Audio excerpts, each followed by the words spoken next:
Seja muito bem-vindo, seja muito bem-vinda. Eu sou Luna Banks e você está no Palavras e Telas.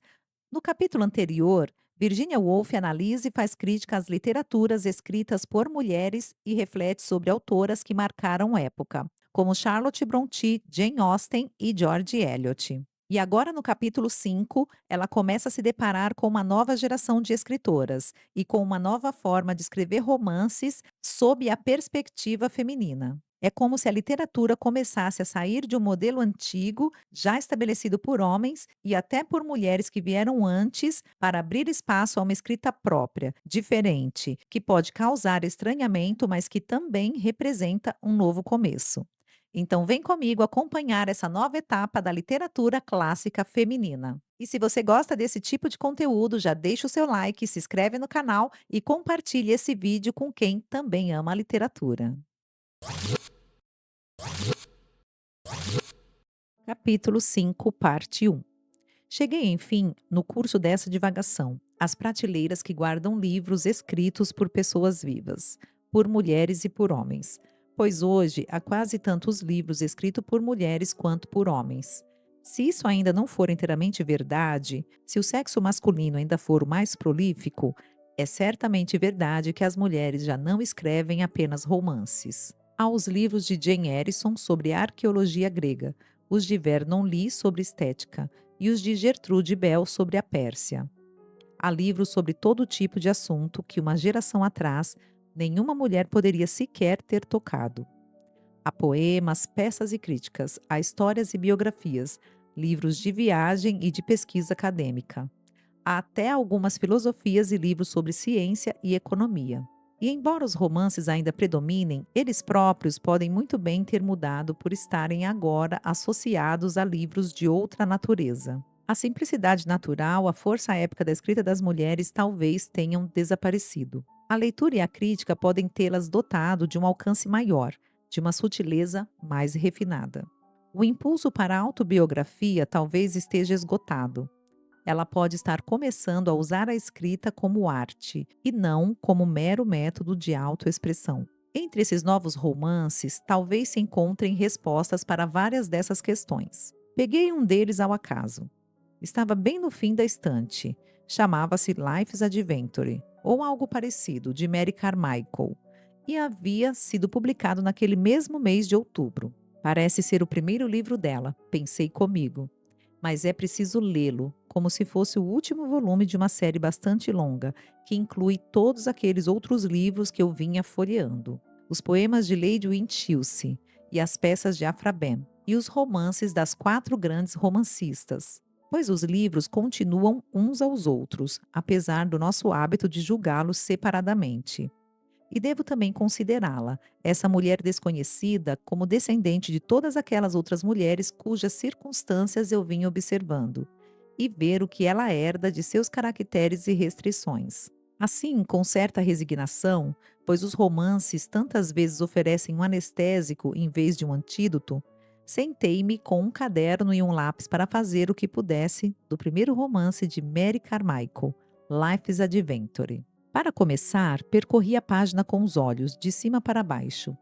Primeiro vou pegar o jeito das frases dela, eu disse, antes de sobrecarregar a memória com olhos azuis e castanhos, e com a relação que pode existir entre Chloe e Roger. Haverá tempo para isso, quando eu decidir se ela tem uma caneta na mão ou uma picareta. Assim experimentei uma ou duas frases na língua. Logo ficou claro que algo não estava bem em ordem. O deslizamento suave de frases após frase era interrompido. Algo rasgava, algo arranhava. Uma palavra isolada aqui e ali lançava seu facho diante dos meus olhos. Ela estava se desajeitando, como se diz nas peças antigas. É como alguém riscando um fósforo que não pega fogo, pensei. Mas por quê? Perguntei a ela, como se estivesse presente. As frases de Jane Austen não têm a forma certa para você? Devem todas ser descartadas só porque Emma e o Sr. Woodhouse estão mortos? Ai de mim, suspirei. Talvez deva ser assim. Pois enquanto Jane Austen rompe de melodia em melodia como Mozart, de canção em canção, ler essa escrita era como estar no mar aberto, num barquinho. Um subia, outro afundava. Essa secura, essa falta de fôlego talvez significasse que ela tinha medo de algo. Medo de ser chamada de sentimental, talvez. Ou então lembrava que a escrita das mulheres já foi chamada de florida demais e por isso oferece um excesso de espinhos. Mas até que eu leia uma cena com cuidado, não posso ter certeza se ela está sendo ela mesma ou outra pessoa. De todo modo, pensei, lendo com mais atenção, ela não diminui a vitalidade do leitor, mas está acumulando fatos demais. Não conseguirá usar nem metade deles num livro desse tamanho. Abre aspas. Ele tinha mais ou menos metade do tamanho de Jane Eyre. Fecha aspas.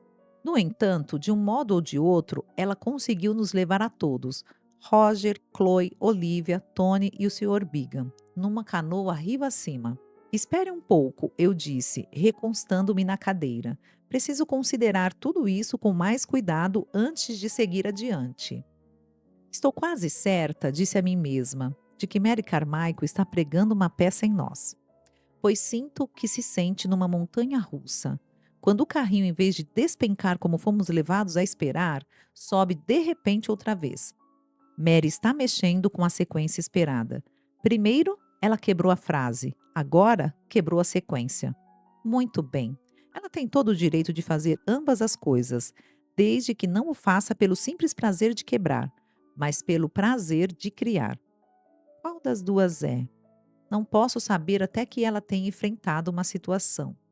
Darei a ela toda a liberdade, eu disse, para escolher qual será essa situação. Que ela faça de latas velhas e chaleiras antigas se quiser, mas precisa me convencer de que acredita que aquilo é uma situação. E então, depois de criá-la, precisa enfrentá-la. Ela precisa saltar. E decidida a cumprir meu dever como leitora, se ela cumprisse o dela como escritora, virei a página e li. Desculpe me interromper de modo tão abrupto. Há homens presentes? Vocês me prometem que atrás daquela cortina vermelha ali não se esconde a figura de Sir Charles Byron? Somos só mulheres, vocês garantem? Então posso lhes dizer que a próxima palavra que li foram estas. Chloe gostava de Olivia. Não comecem. Admitamos na privacidade da nossa própria sociedade que essas coisas às vezes acontecem. Às vezes, mulheres gostam de mulheres. Chloe gostava de Olivia. Li. E então me ocorreu quão imensa era a mudança ali.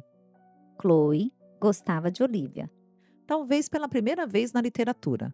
Cleópatra não gostava de Otávia. E como Antônio e Cleópatra teria sido completamente diferente se gostasse. Do jeito que está, pensei, deixando minha mente se afastar um pouco de Life's Adventure. Tudo é simplificado, convencionalizado, absurdamente, se ousarmos dizer. O único sentimento de Cleópatra por Otávia é o ciúmes. Ela é mais alta do que eu? Como uso o cabelo? A peça talvez exigisse mais. Mas quão interessante teria sido se a relação entre as duas mulheres tivesse sido mais complicada.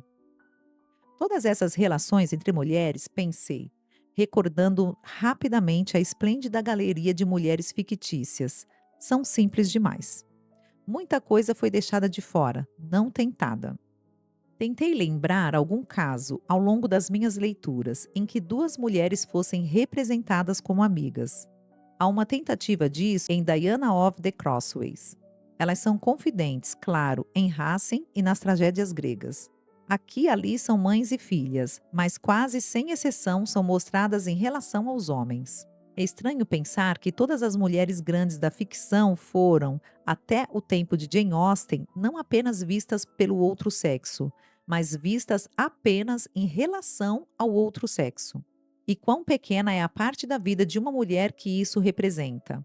E quão pouco um homem pode saber sequer dessa parte quando a observa através das lentes negras ou rosadas que seu sexo coloca sobre o nariz.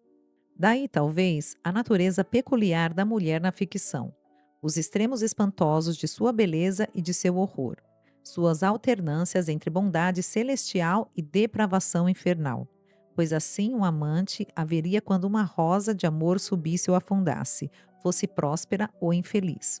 Isso, claro, não é tão verdadeiro nos romancistas do século XIX.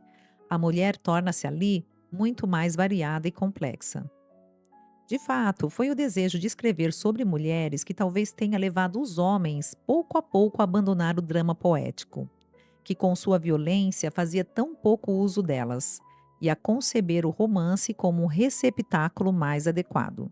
Mesmo assim, permanece evidente, mesmo na escrita de Proust, que um homem é terrivelmente limitado e parcial em seu conhecimento das mulheres, assim como uma mulher em seu conhecimento dos homens.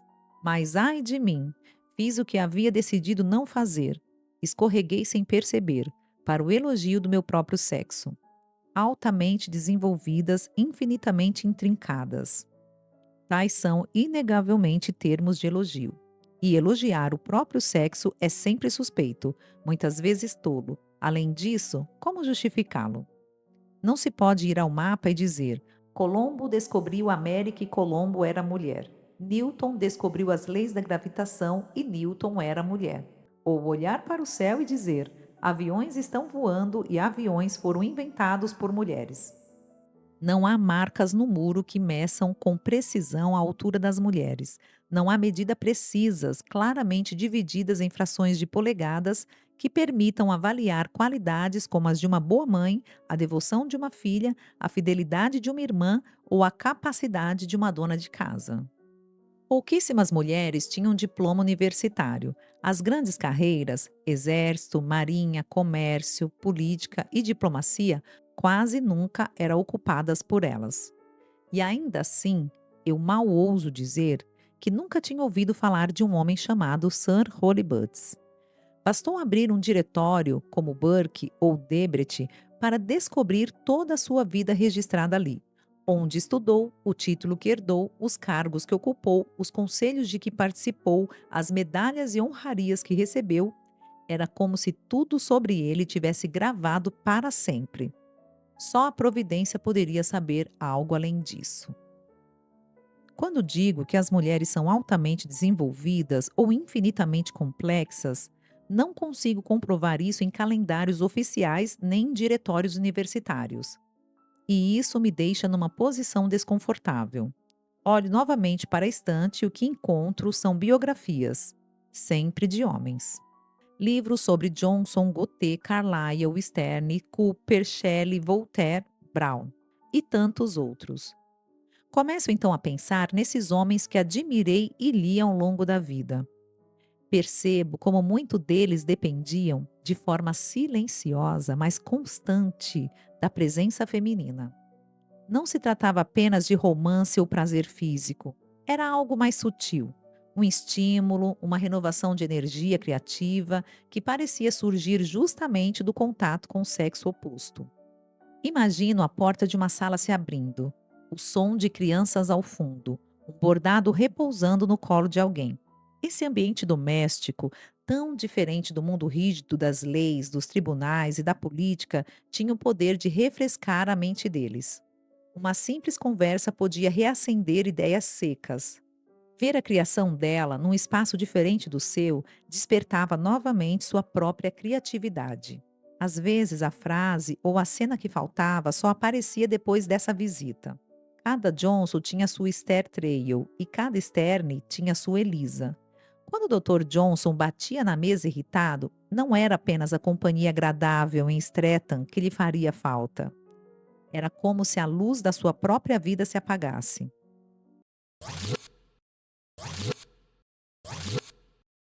E assim, chegamos ao final da leitura do capítulo 5, parte 1. Na parte 1, vimos como, mesmo quando as mulheres não podiam escrever ou ocupar certos espaços, elas ainda assim influenciavam profundamente as obras dos homens, inspirando ideias, emoções e até caminhos criativos. Eu quero saber a sua opinião. Você acredita que as mulheres sempre influenciaram a produção literária masculina ao longo da história? Deixe sua resposta aqui nos comentários. E se você gostou dessa leitura, deixe o seu like, compartilhe com alguém que também ama literatura e não se esqueça de se inscrever no canal. Eu sou Luna Benques e lembre-se, histórias iluminam. Até a próxima leitura!